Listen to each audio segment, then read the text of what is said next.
Ano ang SAP sa sugar industry?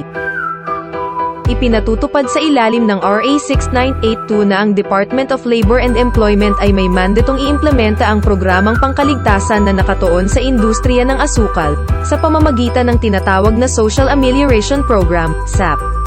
Layunin nito na mapabuti ang kalagayan ng sosyo-ekonomiya ng mga manggagawa pati na rin ng kanilang pamilya sa pabrika at taniman na maaaring mawalan ng hanap buhay dahil sa panapanahong trabaho sa industriya.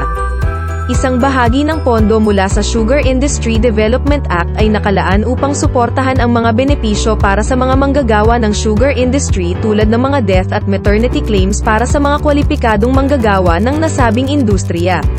Ano ang mga kwalifikasyon upang magamit ang programa ng death benefit? Ang pumanaw na manggagawa ay kailangang empleyado sa industriya ng asukal sa oras ng kanyang pagkamatay. Ang dahilan ng pagkamatay ay may kaugnayan sa trabaho, ibig sabihin ay nangyari habang ang manggagawa ay nagtatrabaho o papunta o galing sa trabaho. Maaari pang mag-claim kung ang pagkamatay ay nangyari sa loob ng 3 taon mula sa petsa ng insidente.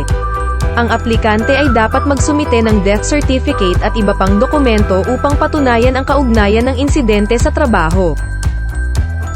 Sino ang maaaring maging claimant ng SAP Death Benefit Program? Ang mga benepisyaryo ng namatay na manggagawa ay maaaring mag-claim ng SAP Death Benefit, tulad ng legal na asawa, anak, magulang, o iba pang individual na umaasa sa namatay na manggagawa para sa suporta. Ang partikular na pagkakasunod-sunod ng mga benepisyaryo ay nag-iiba depende sa kalagayan ng kaso at sa mga batas at regulasyon na naangkop. Kailangan ng mga benepisyaryo na magsumite ng mga kinakailangang dokumento at sumunod sa proseso ng aplikasyon upang makuha ang death benefit. Ano ang mga hakbang sa pag-apply para sa death benefit program? Iulat ang pagkamatay ng manggagawa sa employer o sa DOLA upang mapatunayan ang work-related nature ng pangyayari. Mag-file ng claim sa DOLA Field Office at magsumite ng mga kakailanganing dokumento. Application form, kopya ng birth certificate o kahit anong valid ID ng namatay na manggagawa. Death certificate na ibinigay ng local civil registrar o Philippine Statistics Authority. Autopsy report, kung mayroon. Police report, kung ang pagkamatay ay dahil sa krimen o aksidente. Report mula sa employer o sa isang witness na naglalaman ng detalye tungkol sa work-related incident na naging sanhi ng pagkamatay. Patunay ng employment ng namatay na manggagawa sa sugar industry, tulad ng mga payslip o employment contract. Susuriin ng DOLA ng employer upang matukoy kung eligible o kwalipikado ang pag-claim. Kapag naaprobahan na, ang pamilya ng manggagawa ay makakatanggap ng 14,000 piso na death benefit, maaaring kasama ang burial assistance at iba pang kaugnay na gastusin. Sino naman ang pwedeng mag-avail ng SAP Maternity Benefit Program?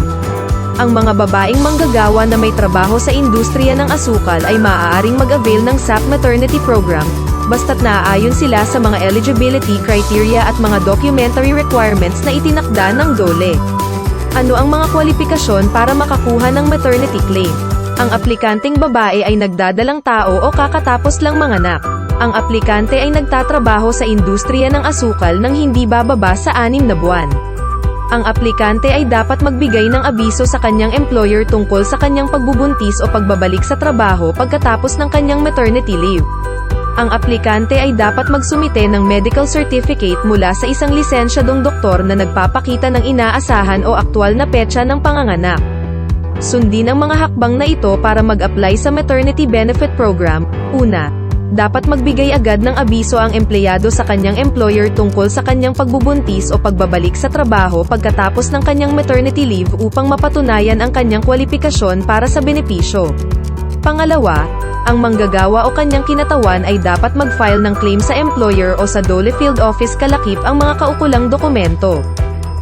Duly accomplished application form, kopya ng birth certificate ng aplikante o anumang valid ID, medical certificate na inisyo ng isang lisensyadong doktor na nagpapakita ng inaasahang petsa ng panganganak o aktwal na petsa ng panganganak.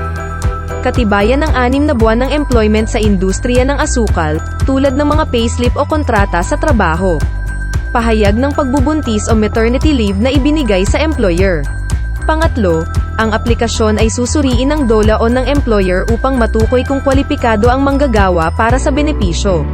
Pang-apat, kung ang claim ay aprobado, tatanggap ang manggagawa ng maternity benefit na nagkakahalaga ng 8,000 piso bilang pinansyal na tulong at iba pang kaugnay na gastusin. Sa mga sitwasyon kung saan hindi kayang mag-apply ng manggagawa para sa benepisyo, maaaring mag-file ang kanyang kinatawan para sa kanya. Dapat ay may dalang autorisasyon mula sa manggagawang claimant at katibayan ng kanilang relasyon. Kailan pwedeng mag-claim ng maternity benefit?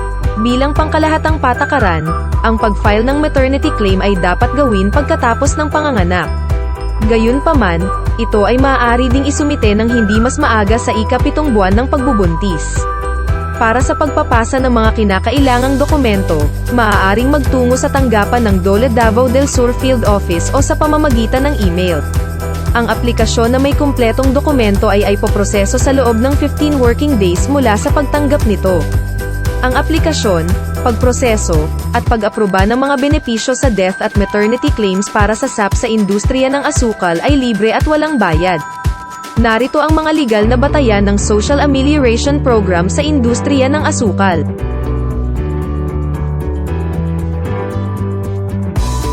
Para sa iba pang impormasyon, maaaring sumangguni sa Dole 11 Regional Office o bisitahin ang aming website sa ro.11.dole.gov.ph.